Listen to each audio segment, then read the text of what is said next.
نحمده ونصلي ونسلم على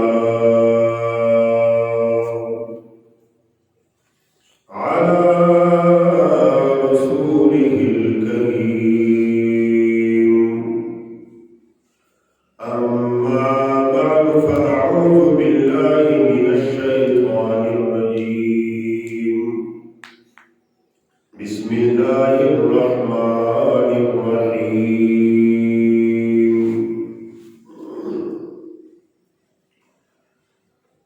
ووالد وما ولد صدق الله العظيم. عن أبي قتادة الأنصاري رضي الله تعالى عنه أن رسول الله صلى الله عليه وسلم سئل عن صوم الاثنين قال ذاك يوم ولدت فيه ويوم بعثت أو أنزل علي فيه. إن الله وملائكته يصلون على النبي يا أيها الذين آمنوا صلوا عليه وسلموا تسليما. الصلاة والسلام عليك يا رسول الله وعلى آلك وأصحابك يا حبيب الله.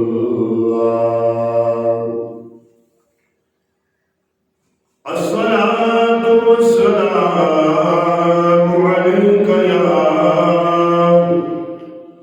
سيدي يا رحمة للعالمين وعلى آلك وأصحابك يا شفيع المذنبين.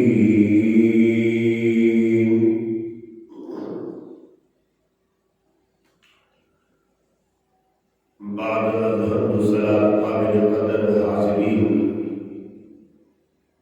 معزز سامعین،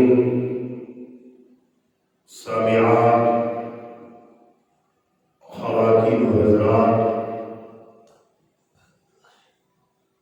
آج ربیع الاول شریف یعنی مولود شریف مہینے کی پہلی تاریخ اور پہلا جمعہ ہے.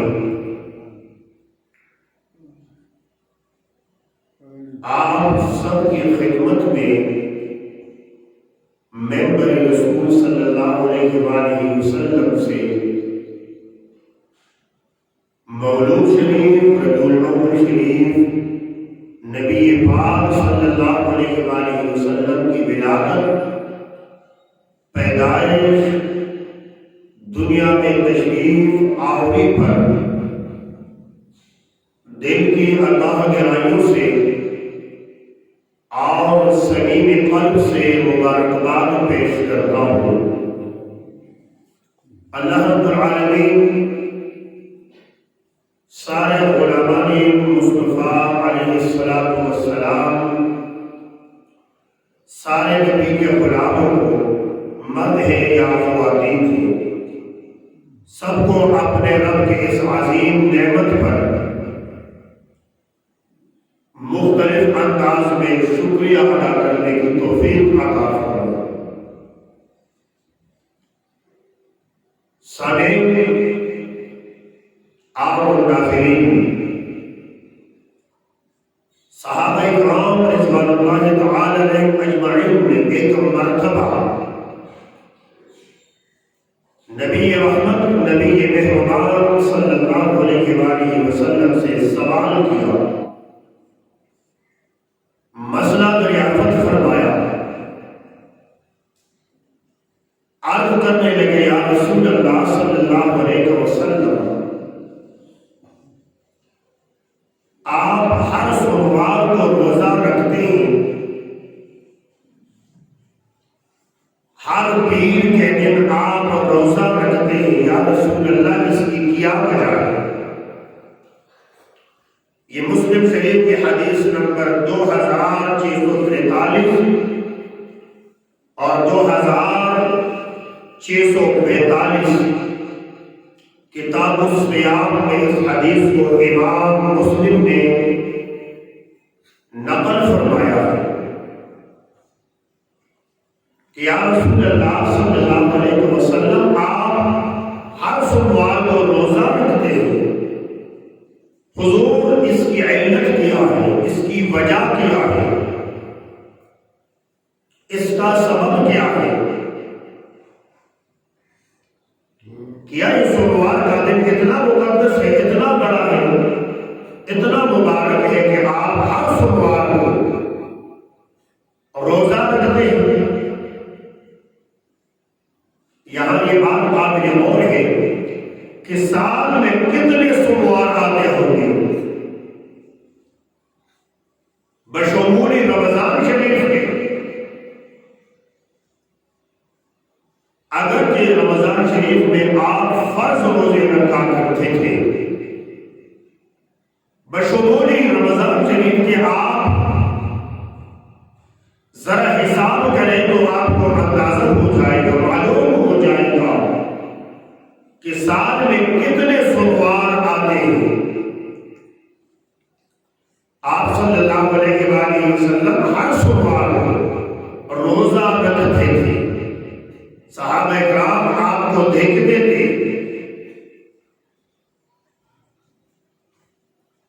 صحابہ کرام پوچھنے پر مجبور ہوئے تو عرض کرنے لگے یا رسول اللہ صلی اللہ علیہ وسلم، آپ ہر سوموار کو سئل عن صوم الاثنین، پوچھا گیا، سوال کیا کہ یا رسول اللہ، آپ سوموار کو روزہ رکھتے ہیں؟ قال، نبی کریم صلی اللہ علیہ وآلہ وسلم نے جواب فرمایا، اپنے پیارے نبی کریم صلی اللہ علیہ وآلہ وسلم کا جواب آپ بھی سماعت فرمائیں، آپ بھی سنیے گا اور سن کر ایمان تازہ فرمائیں، اپنے بے چین دل کو چین عطا فرمائیں، اپنے بے سکون دل کو سکون عطا فرمائیں۔ پیارے آقا علیہ السلام نے فرمایا، ذاک یوم ولدت فیہ، میرے غلاموں، میرے صحابہ، میرے شاگردوں، میں سوموار کو روزہ اس لیے رکھتا ہوں کہ یہ سوموار کا دن میری پیدائش کا دن ہے۔ سبحان اللہ، یہ سوموار کا دن، یہ میری ولادت کا دن ہے، یہ میری مولود کا دن ہے، یہ میرے میلاد کا دن ہے، میری پیدائش کا دن ہے، اس لیے میں ہر سوموار کو روزہ رکھتا ہوں۔ دوسری بات یہ، وَيَوْمٌ بُعِثْتُ، دوسری بات یہ کہ اسی دن سوموار کے دن میں نے نبوت کا اعلان بھی فرمایا۔ 40 سال کے بعد جب میں نے جبل ابو قبیس پر اعلان نبوت فرمایا تو وہ دن بھی سوموار کا تھا۔ او انزل علی فیہ، اور تیسری خاص بات یہ، سوموار کے دن میں روزہ اس لیے رکھتا ہوں کہ اس دن مجھ پر غار حرا میں سب سے پہلی وحی اتری، اسی دن مجھ پر قرآن کا نزول ہوا ہے، قرآن مجید نازل کیا گیا ہے۔ تو معلوم ہوا جس دن نبی پاک صلی اللہ علیہ وآلہ وسلم اس دنیا میں تشریف لائے وہ دن سوموار کا تھا، جس دن آپ نے نبوت کا اعلان فرمایا وہ دن سوموار کا تھا، جس دن آپ پر پہلی وحی اتری، جس دن آپ پر قرآن مجید فرقان حمید نازل ہوا، وہ دن بھی سوموار کا تھا۔ اور نبی پاک صلی اللہ علیہ وآلہ وسلم نے ان تینوں بڑی نعمتوں کو جمع کر کے جب بھی سوموار کا دن پلٹ کر آتا تو آپ قصداً ارادہ کر کے سوموار کے دن روزہ رکھتے تھے۔ تب صحابہ کرام نے جب آپ کو روزہ کی حالت میں دیکھا تو پوچھنے پر مجبور ہوئے، اور جب پوچھنے لگے صحابہ کرام رضوان اللہ علیہم اجمعین تو آپ نے جواب فرمایا کہ میں روزہ اس لیے رکھتا ہوں کہ یہ وہ عظیم دن ہے، وہ مقدس مبارک دن ہے جس دن رب نے مجھے پیدا فرمایا، اور جس دن رب کی اجازت اور رب کے حکم ہے میری بعثت ہوئی ہے، میری نبوت کا اعلان ہوا ہے، اور یہ وہ مبارک مقدس دن ہے جس دن اللہ پاک نے مجھ پر اپنا کلام اتارا۔ حدیث مسلم شریف کی اس واضح اور بین ارشاد مصطفیٰ صلی اللہ علیہ وآلہ وسلم سے یہ بات روز روشن کی طرح آیا ہو گئی، ثابت ہو گئی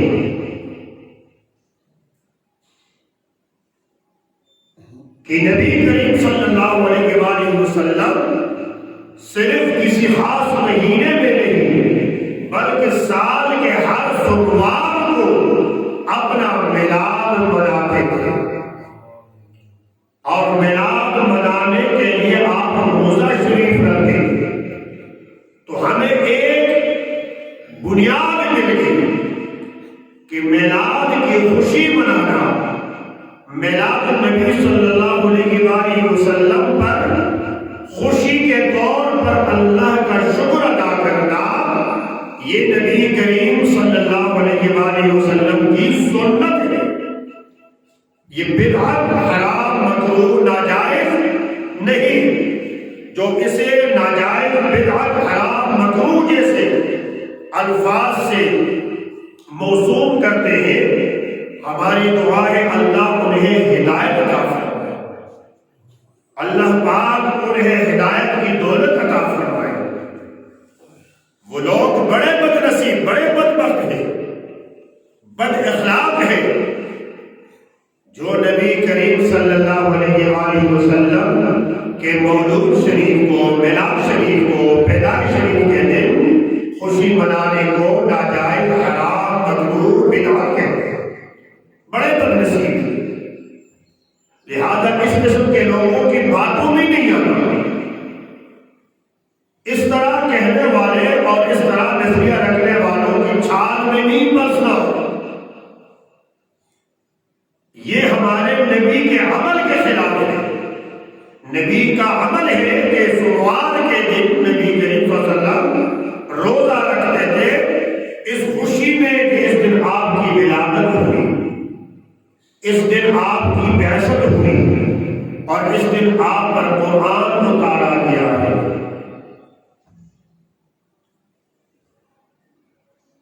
ربیع الاول شریف جس کا آج پہلا جمعہ ہے، اس مہینے کی 12ویں تاریخ کو پیر کے دن، سوموار کے دن نبی کریم صلی اللہ علیہ وآلہ وسلم اس دنیا میں تشریف لائے۔ نبی کریم صلی اللہ علیہ وآلہ وسلم کی میلاد کی خوشی پر جتنا خرچ کیا جائے، جتنی محنت کی جائے، جتنی خوشی کی جائے کم ہے۔ اور اے مسلمانوں، نبی کی مولود اور نبی کی ولادت، نبی کی پیدائش، نبی کے میلاد کے خوشی میں کافروں نے لونڈیاں آزاد کی، کافروں نے اپنی نوکرانیاں نوکری سے آزاد کی اور انہیں اس کا اجر و بدل اللہ نے عطا فرمایا۔ تو اگر مسلمان مرد عورت نبی کریم صلی اللہ علیہ وآلہ وسلم کی ولادت پر، پیدائش پر خوشی منائے تو اسے اللہ پاک اجر کیا، اجروں کے اجر عطا فرمائے۔ امام محمد ابن اسماعیل بخاری رحمہ اللہ تعالی علیہ کتاب النکاح میں ایک حدیث روایت کرتے ہیں کہ ابو لہب جو نبی کریم صلی اللہ علیہ وآلہ وسلم کے رشتے میں چچا لگتے تھے، ابو لہب کافر تھا،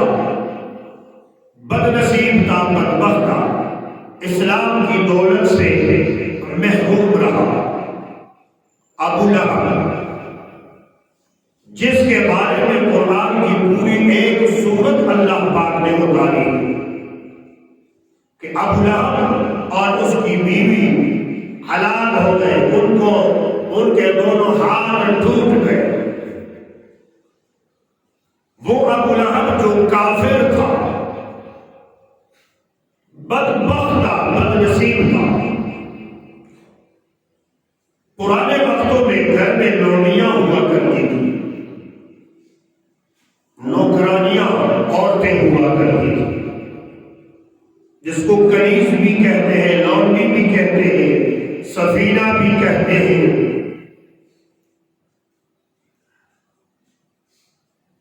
اور اردو میں اسے لونڈی کہتے ہیں۔ تو وہ لونڈی، اس کا نام تھا سویبہ۔ عام لغویت میں لوگ صوبیہ کہتے ہیں، نام صوبیہ نہ تھا، نام کیا تھا سویبہ، سویبہ۔ سویبہ اس لونڈی کا نام تھا جو ابو لہب کافر کے گھر میں کام کاج کیا کرتی تھی۔ ابو لہب کافر کے گھر میں صفائیاں وغیرہ کیا کرتی تھی۔ ابو لہب کافر کے گھر میں برتن دھویا کرتی تھی۔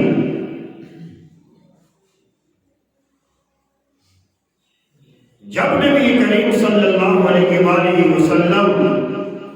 کی پیدائش کا وقت قریب آیا، وقت ولادت جب قریب آیا، مولود شریف کا وقت جب قریب آیا، نبی کریم صلی اللہ علیہ وآلہ وسلم کی والدہ ماجدہ ام المؤمنین حضرت آمنہ رضی اللہ تعالی عنہا کو جب درد ذہن کی تکلیف ہوئی، ولادت کی تکلیف ہوئی، تو ابو لہب کا گھر اس کے پڑوس میں تھا۔ ابو لہب کو پتہ چلا کہ میرے بھائی عبداللہ کے گھر میں میری بیوہ بھاوج، میری بیوہ بھابھی امید پر تھی، اور اسے پتہ چلا کہ بچے کی پیدائش کا وقت قریب ہے، گھر میں آمنہ رضی اللہ تعالی عنہ کو تکلیف ہے۔ تو ابو لہب نے کیا کافر ابو لہب نے اپنے اس لونڈی اس کنیز سویبہ کو کہا، اس سویبہ کو حکم دیا کہ جاؤ میرے بھائی کے گھر میری بیوہ باوج ہے، اسے بچے کی ولادت اور پیدائش کی تکلیف ہے، جاؤ تم اس کے گھر اس کی خدمت کرو، اس کی دیکھ بھال کرو، جاؤ اس خطرناک لمحات میں بچے کی ولادت کا وقت بڑا مشکل ہوتا ہے، بڑا مشکل ہوتا ہے، ہم مردوں کو اس کا اندازہ نہیں ہے، باپ کو دادے وغیرہ کو اس کا اندازہ نہیں ہوتا، اس کا اندازہ اسی ہوتا ہے جسے اللہ پاک جس کے بدن سے بچے کو پیدا فرماتا ہے۔ ویسے ماں کا مقام بڑا نہیں، بعض لوگ کہتے ہیں کہ ماں کا مقام باپ سے کیوں بڑا ہے؟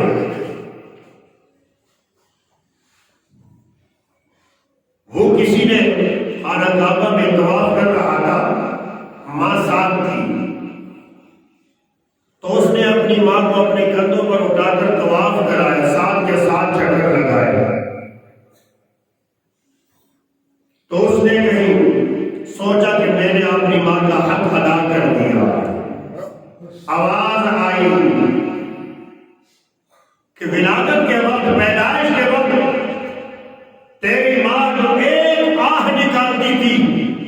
اب تک تو نے ایک آہ کا بدلہ نہیں دیا، تو کہتا ہے میں نے ماں کا حق ادا کیا۔ بہرحال اب کسی اور طرف نکل جائیں گے۔ ابو لہب کافر نے اپنی لونڈی، اپنی نوکرانی کو اپنے بابی حضرت آمنہ رضی اللہ تعالی عنہ کے پاس بھیج دیا خدمت کے۔ اللہ کریم نے فضل فرمایا، نبی پاک صلی اللہ علیہ وآلہ وسلم پیدا ہوئے، دنیا میں تشریف لائے،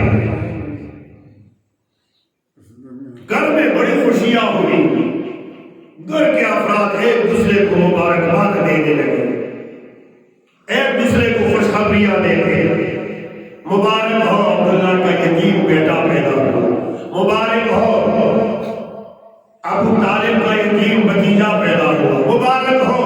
عبد المطلب کا یتیم پوتا پیدا ہوا، ہر ایک اپنے اپنے انداز سے مبارکباد دیتے ہیں۔ اسی موقع پر، اسی وقت وہ جو سویبیہ لونڈی تھی، کنیز کی نوکرانی کی، جو خدمت کے لیے وہاں حاضر ہوئی تھی، اس نے موقع کو غنیمت سمجھتے ہوئے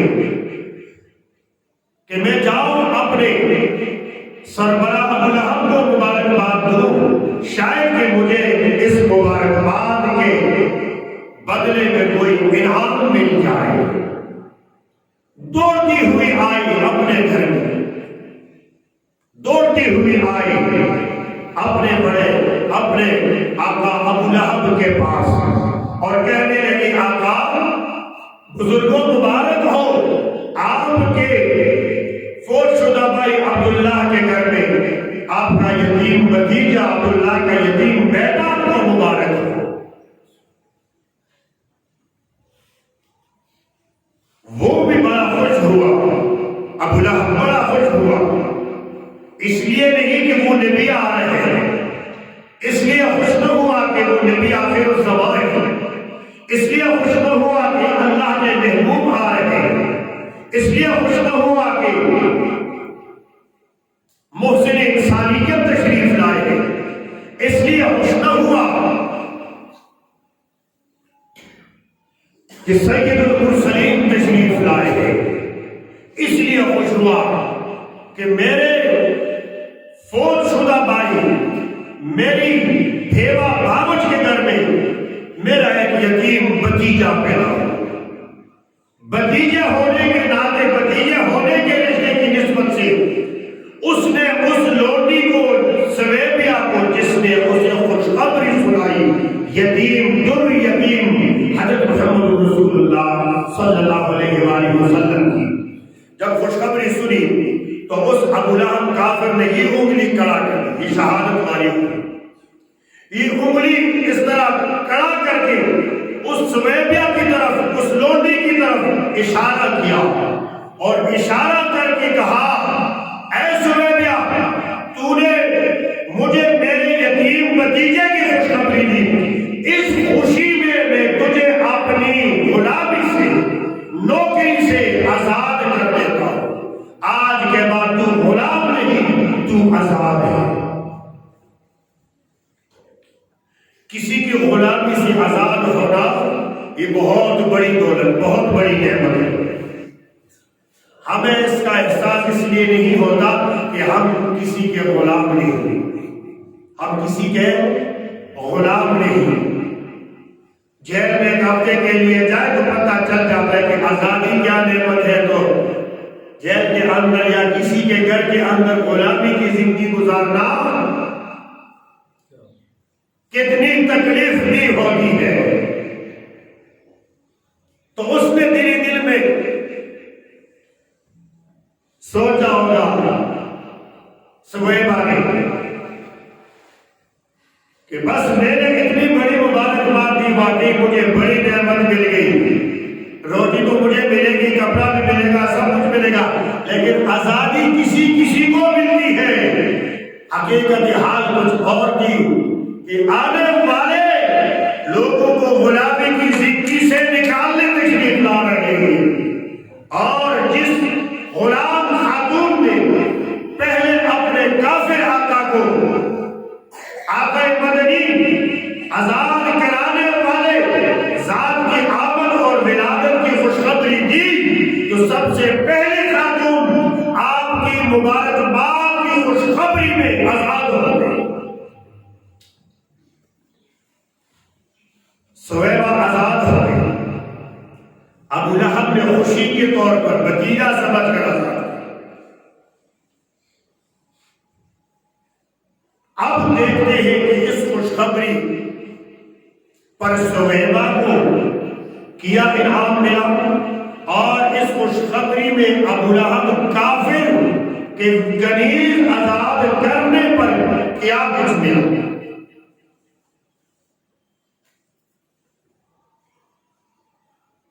سویبا کو جو نعمت ملی وہ یہ تھی کہ اللہ پاک نے آپ کو نبی کریم صلی اللہ علیہ وآلہ وسلم کی رضائی ماں بنا دیا۔ رضائی ماں بننا کوئی معمولی بات نہیں ہے، یہ بہت بڑی دولت، بہت بڑی سعادت ہے۔ یہ ایک انوکھی سعادت، ایک انوکھی نعمت ہے۔ معلوم ہوا جو نبی کریم صلی اللہ علیہ وآلہ وسلم کے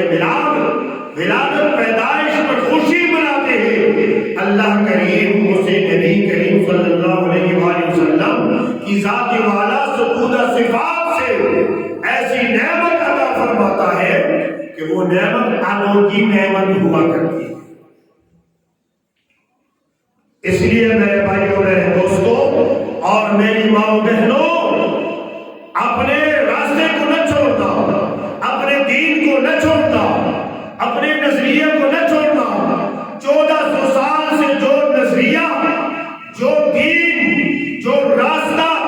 پکڑ کے آج تک چلے ہو، اسی راستے کو مضبوطی سے تھامے رکھنا، کہیں شیطانی وسوسوں میں نہ آنا، شیطانی حملوں، شیطانی ہتھکندوں کا شکار نہ ہونا۔ نبی کریم صلی اللہ علیہ وآلہ وسلم کی ولادت اور معراج کی خوشی اگر منا نہیں سکتے تو جہاں منائی جا رہی ہے وہاں حاضری تو دیا کرو۔ پہلے تو ہر مسلمان کو منانا چاہیے، لیکن چلو اگر کچھ غریب ہے کچھ جیسا، وہ پروگرام نہیں کر سکتا، وہ ادا نہیں کر سکتا، وہ روزہ رکھ سکتے ہیں، نفل پڑھ سکتے ہیں، قرآن پڑھ سکتے ہیں، نفل پڑھو، استغفار کرو، اور ان دنوں درود پاک بہت زیادہ پڑھا کرو۔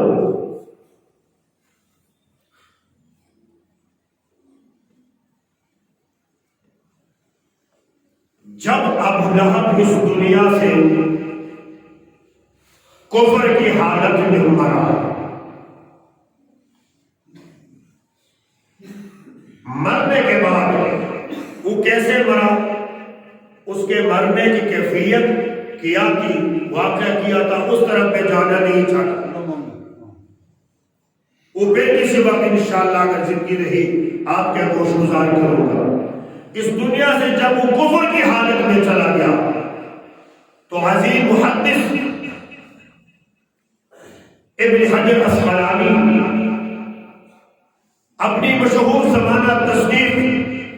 فتح الباری میں فرماتے ہیں کہ ابو لہب کی حالت کفر میں مرنے کے بعد کسی نے اس کو خواب میں دیکھا، اور روایت ہے کہ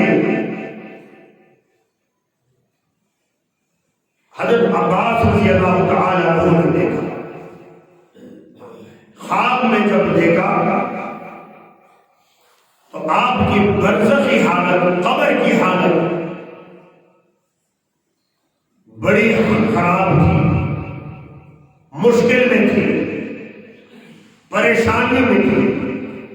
قبر کی حالت بڑی مصیبت زدہ تھی. تو خواب دیکھنے والے نے خواب میں پوچھا ابو لہب سے، کافر تو مرا تھا،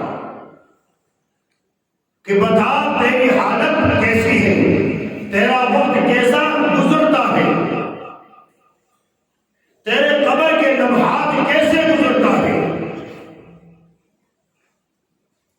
خواب میں ابو لہب جواب دیتا ہے کہ حالت بہت ہی خراب ہے، سخت سزائیں ہیں، سخت تکلیفیں ہیں، سخت مصیبتیں ہیں، بڑی پریشانیاں ہیں، قبر کے عذاب کو برداشت کرنا مشکل ہے، میری چیخیں نکلتی ہیں. ہاں ایک بات ہے، جب سوموار کا دن آئے، جب بھی سوموار کا دن پلٹ کر آئے تو سوموار کے دن میری اس انگلی سے ایک قطرہ پانی ٹپک کر میرے منہ میں گرتا ہے. ابو لہب کافر جس کے کفر کے حالت میں اس پہ پوری صورت نازل ہوئی ہے، خواب میں بتلا رہا ہے کہ اس انگلی سے پانی کا ایک قطرہ ٹپکتا ہوا میرے منہ میں آ کر گرتا ہے، اور اس ایک قطرے پانی سے میری سزا میں، میرے عذاب میں، میری تکلیف میں، میری مصیبت میں، میری پریشانی میں، خراب حالت میں مجھے کچھ سکھ ہو جاتا ہے، کچھ نفع پہنچتا ہے، کچھ سکون سا ہو جاتا ہے.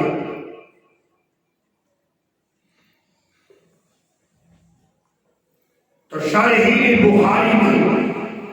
جتنے صحیح بخاری کے شارحین ہوئے سب نے یہاں یہ فرمایا کہ ابو لہب تھا تو کافر ہو کر اس کے نبی کی پیدائش پر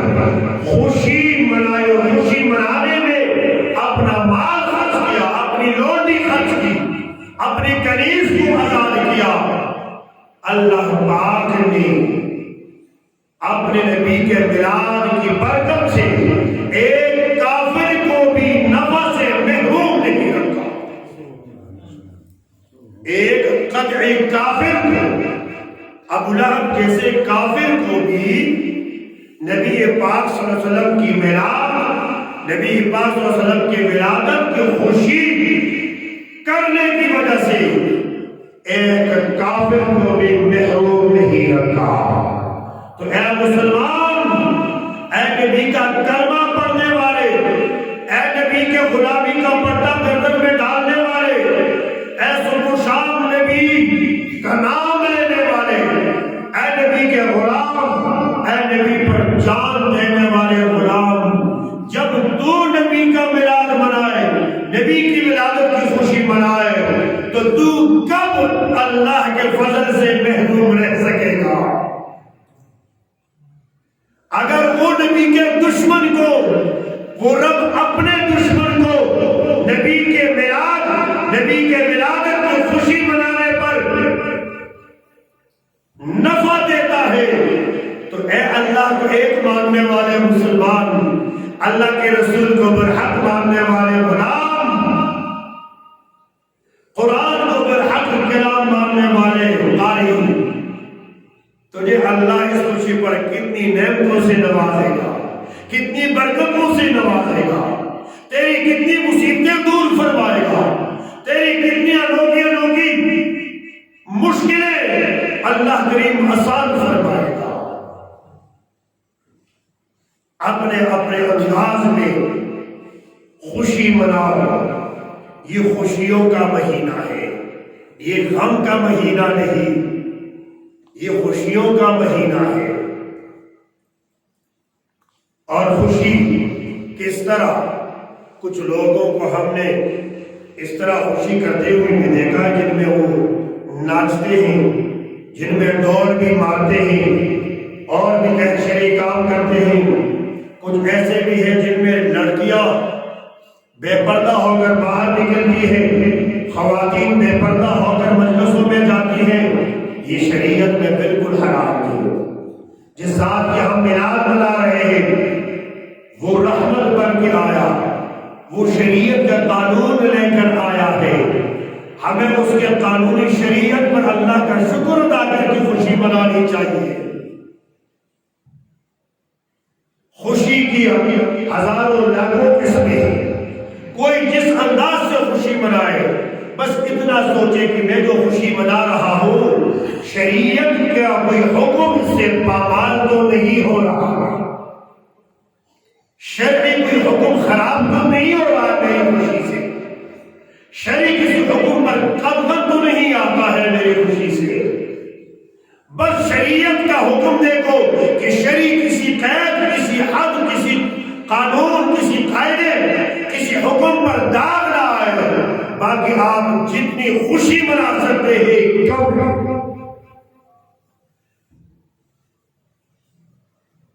اللہ کریم ہمیں میلاد النبی صلی اللہ علیہ وآلہ وسلم کی صحیح خوشی منانے، صحیح میلاد منانے کی توفیق نصیب فرمائے۔ آج پہلا جمعہ ہے،